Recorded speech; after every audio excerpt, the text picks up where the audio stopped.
Hello everyone, मेरा नाम नसीम आलम है और हम आज स्टार्ट करने वाले हैं बहुत ही बेसिक प्रोग्रामिंग का एक ट्यूटोरियल, जिसमें आपको लव बब्बर द्वारा रिकमेंडेड जो भी प्रोग्राम्स हैं उस प्रोग्राम्स को हम वन बाय वन सभी प्रोग्राम्स को कवर करेंगे।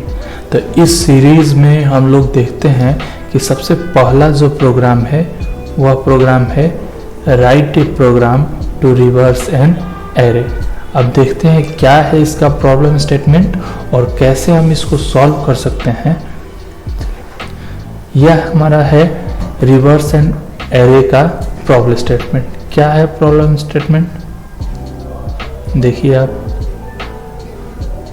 लिखा हुआ है कि गिवन एन एरे, एक एरे आपके पास है ए ऑफ साइज एन, उसका साइज भी दिया हुआ है n।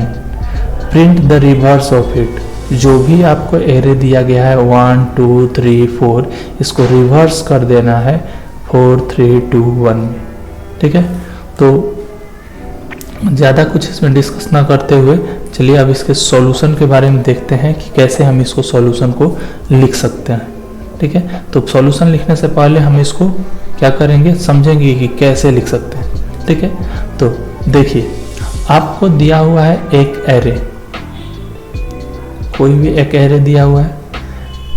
एरे उसको कहते हैं जो क्या करे, सिमिलर टाइप ऑफ डेटा का कलेक्शन करता है।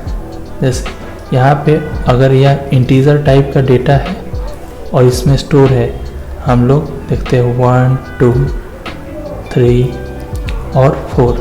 ठीक है, जिसका यह इंडेक्स है 0 इंडेक्स, यह 1 इंडेक्स, यह 2 इंडेक्स और ये 3 इंडेक्स। इसका साइज दिया हुआ है, साइज दिया हुआ है आपका इसका 4 है साइज, 1 2 3 4, इसका साइज है 4। अब इसके बीच में हम लोगों को एक ऐसा कोड लिखना है, यह कोड क्या कर दे, यह कोड हमको लिखना है और वह कोड क्या होगा इसी के बारे में हमको सोचना है कि यह जो इनपुट अगर हम इस कोड को दें तो यह कोड इसको क्या कर दे, ऐसा एक आउटपुट दे। और वह आउटपुट कैसा होना चाहिए,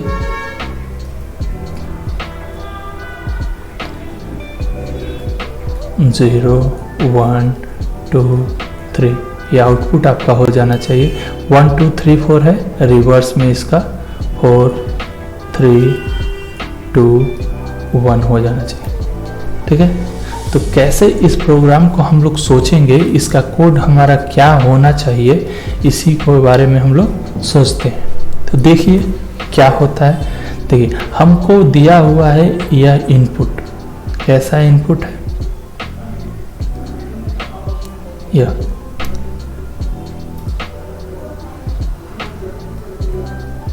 1 2 3 एंड 4। यहाँ पे इसका इंडेक्स 0 1 2 एंड 3।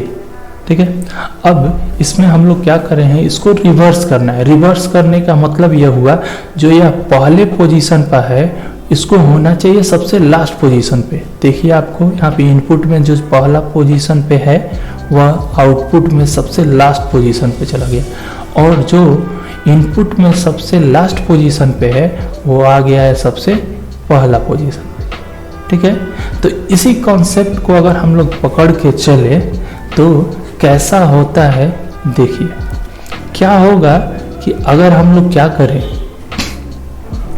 या एक 2 पॉइंटर ले लें, एक पॉइंटर जो पॉइंट करे स्टार्टिंग को एस को, और एक पॉइंटर जो पॉइंट करे एंड को। ठीक है, और सबसे पहला काम क्या करें, इन दोनों के वैल्यू को स्वैप कर दें। इन दोनों के वैल्यू को स्वैप कर दें, मतलब कि यहाँ पर पहुँचने पर हमको क्या करना है, सबसे पहला काम करना है कि जो भी वैल्यूज़ हैं जो स्टार्ट और एंड का, मतलब स्टार्ट में डाल देना है एंड को, एंड में डाल देना है स्टार्ट को। ठीक है, तो क्या हो जाएगा, स्टार्ट में 1 था, इसमें डाल देंगे हम एंड वाला वैल्यू 4, और इंड में 4 था, इसमें डाल देंगे स्टार्ट हुआ वैल्यू 1।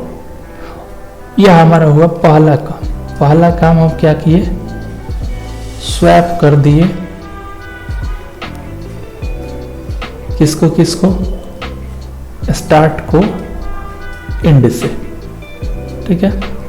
फिर उसके बाद अगर हम लोग एक और इसमें करना होगा, क्या करना होगा कि अगर हम लोग यह स्टार्ट और एंड को नहीं करेंगे, फिर से आगे कोई अपडेट नहीं करेंगे, तो फिर यह अपने में ही बदलते रह जाएगा, जो हमारा कोई इसका प्रॉपर सॉल्यूशन ना निकलेगा। मतलब कि हमको अगले अपने रिजल्ट पे पहुंचना है तो स्टार्ट को भी क्या कर देना होगा, एक बढ़ा देना होगा, और एंड को एक क्या कर देना होगा, घटा देना होगा। यहाँ पर हो गया एंड, ठीक है। अब जो वैल्यू इसमें है उसको रहने देते हैं 2 और 3, यह हो गया। अब अगले स्टेज में सबसे पहला काम हम क्या करते हैं, इसमें पहला काम क्या किया है, स्टार्ट को कर दिया है स्टार्ट प्लस प्लस, और एंड को कर दिए हैं एंड माइनस माइनस, ठीक है। फिर अगर हम लोग अगले स्टेज में भी जाते हैं तो हमको भी फिर से वही काम करना होगा जो हम लोग पिछली बार कर चुके हैं। क्या कर चुके हैं, यहाँ पे 4 था, ठीक है, यहाँ पे 1 था। अब हम लोग यहाँ पे जब स्टार्ट और एंड को पॉइंट किया गया है, यह स्टार्ट है और यह एंड है, तो हमको अगले स्टेज में जाते जाते सबसे पहला काम करना है, स्वैप कर देना है। मतलब स्टार्ट को एंड से, एंड को स्टार्ट के, मतलब कि 2 के पास 3 आ जाएगा और 3 के पास 2 आ जाएगा। ये हमें पहला काम कर लिए। फिर दूसरा काम क्या कर लिए, स्टार्ट को बढ़ा देंगे, मतलब स्टार्ट यहाँ पर 0 1 2 3, यहाँ पे 0 1 2 3। स्टार्ट पहले था कितना 1, अब इसको बढ़ा के हम लोग कर देंगे स्टार्ट को 2। फिर एंड था हमारा 2, अब इसको घटा के हम लोग कर देंगे कितना 1, ठीक है। अब देखो इसमें क्या हुआ कि स्टार्ट आगे चला गया और एंड पीछे चला गया, मतलब कि हम लोग जो बारी बारी से शुरुआत से नंबर या जो चेक कर रहे थे वो हम लोग चेक हर एक पेयर से कर लिए। अब आगे बढ़ गया, मतलब उसका कोई वैल्यू मायने नहीं रखता है। तो हमको तब तक वह काम करना है जब तक स्टार्ट का वैल्यू हमें छोटा हो, किससे, एंड के वैल्यू से, ठीक है। तो हमारा क्या क्या इससे निकला, हमको तब तक काम करना है जब तक स्टार्ट का वैल्यू हो छोटा हो एंड से। उसके बाद उसमें हमको पहला काम क्या करना है, स्वैप कर देना है।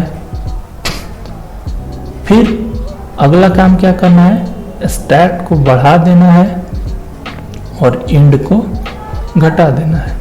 सिंपल सा ये 3 कॉन्सेप्ट है इस प्रोग्राम को हमको समझने के लिए। अब देखिए हम इसी कॉन्सेप्ट को लेकर कैसे कोड करते हैं उसको देखा जाता है, ठीक है। अब चलते हैं हम लोग अपने कोडिंग इंटरफेस में।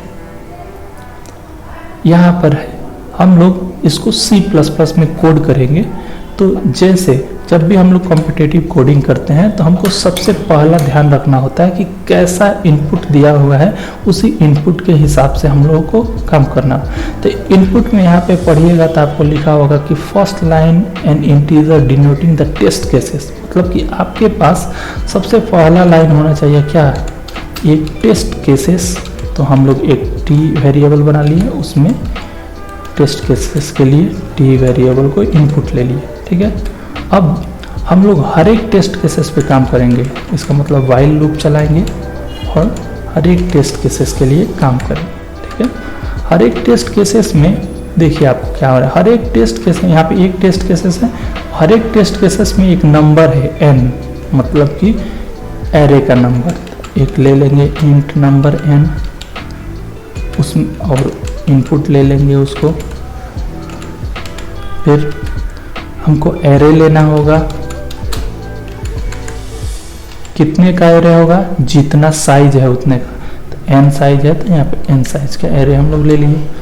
उसके बाद एरे के हर एक एलिमेंट को लेना होगा इनपुट, तो हम लोग फॉर लूप लगा लेंगे क्योंकि हमको 4 लेना है, तो बारी बारी से for loop. Int i is equals to 0, i less than n, i plus plus. ठीक है, अब इसमें हम लोग एरे के हर एक एलिमेंट को इनपुट कराएंगे। इनपुट कराने के लिए हम लोग वैल्यू लेते हैं सी इनपुट। ठीक है, यहां तक हुआ हमारा इनपुट लेने का काम। अब हम लोग क्या करते हैं, देखो यहाँ पे जो भी हमने एनालिसिस किया है उसको ध्यान में देखेंगे। ठीक है, उसमें ध्यान में लेंगे कि हम लोग स्टार्ट को पहले पॉइंट किए हैं एकदम स्टार्टिंग पॉइंट में, एंड को पॉइंट किए हैं सबसे एंड पॉइंट में, तो हम लोग यही काम करेंगे अपने कोड में भी। यहाँ पर एक बनाएंगे स्टार्टिंग और एक बनाएंगे एंडिंग, और स्टार्ट को पॉइंट करेंगे हम लोग 0 से, मतलब कि स्टार्टिंग पॉइंट से, और एंड को पॉइंट करेंगे हम लोग सबसे लास्ट, मतलब कि n-1 पॉइंट। ठीक है, अब उसके बाद यह काम आगे हम लोगों को जो भी कैलकुलेशन करना है वह काम हमको कब तक करना है, जब तक s छोटा है e से। तो यह कंडीशन लेके हम लोग आगे अपना काम करेंगे। तो इसके लिए वाइल लूप लगाएंगे, वाइल s छोटा है e से, मतलब स्टार्टिंग छोटा है e से, एंड से। अब इसमें फिर हम कोड करेंगे। इसमें हम लोग जब कोड कर रहे हैं आगे, तो हम लोग क्या देख रहे हैं कि पहले क्या कर देना है, स्वैप कर देना है, s को बढ़ा देना है और e को घटा देना है। ठीक है, तो सेम काम करेंगे, स्वैप करेंगे, मतलब कि एक टेम्परेरी वेरिएबल लेंगे टेम्प, उसमें स्टार्ट वैल्यू डाल देंगे, एरे ऑफ स्टार्ट, और फिर स्टार्ट पे डाल देंगे एंड का वैल्यू, स्टार्ट में डाल देंगे हम एंड का वैल्यू, फिर एंड में डाल देंगे हम जो हम स्टार्ट में है। ठीक है, ये हो गया हमारा स्वैप। स्वैप होने के बाद हम क्या करेंगे, s को बढ़ा देंगे और e को क्या कर देंगे, घटा देंगे। यह हमारा हो गया। अब यह हमारा क्या कर देगा, एरे को रिवर्स करके दे देगा। अब हम लोग क्या करेंगे कि प्रिंट करेंगे एरे के सब एलिमेंट क्या है, वह जो भी हम लोग कर रहे हैं वह सही हुआ कि नहीं। तो प्रिंट करने के लिए सी आउट, हर एक को प्रिंट करना है तो इसमें फॉर लूप लगाना होगा, फॉर इंट जे ले लेते हैं समझने के लिए,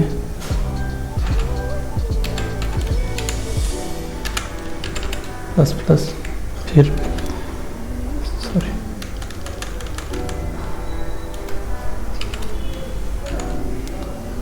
यहाँ पर हर एक एलिमेंट को प्रिंट करना है, एरे ऑफ जे, और प्रिंट करने के बाद हर एक बार क्या होना चाहिए, एक स्पेस होना चाहिए उसके बीच, स्पेस ले लिए।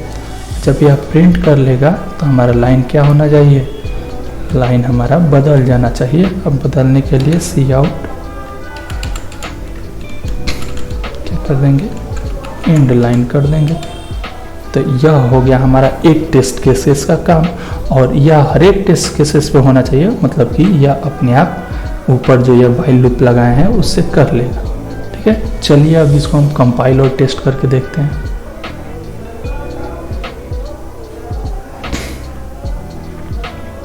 देखिए, यह जो हमारा आउटपुट है 4321 और एक्सपेक्टेड आउटपुट भी 4321। सबमिट करके देखते हैं।